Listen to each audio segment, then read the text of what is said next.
We all know that our resume is a working document that we should be updating consistently and continuously. But today I'd like to give you 10 quick and dirty fixes that you can make to your resume on your lunch hour today. Number 1, did you include your LinkedIn profile? Make sure that you hyperlink it.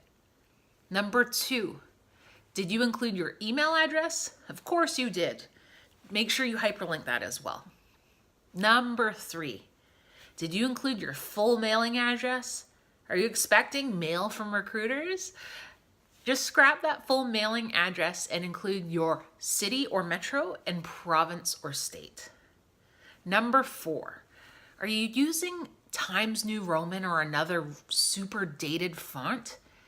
Change that over to a sans serif font and instantly modernize your resume. Number 5, do you have any funky images or shapes that aren't really serving a purpose on your resume? Scrap them, get rid of them completely.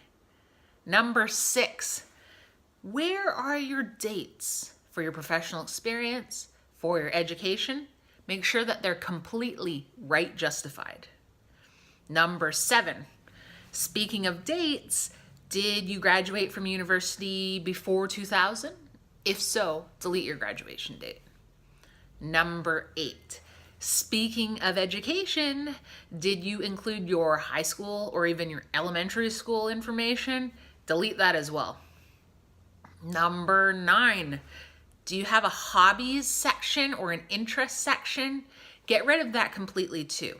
Save anything that's community involvement or community leadership specific, but for hobbies and interests and pastimes, just get rid of it completely. And number 10, do you have that line references available upon request? Delete that too. If you get to a stage where references are requested, it'll be expected that you can provide them. So that's our top 10 list today. You got any questions? Leave them in a comment below and I'll be happy to answer them probably in another video. All the best.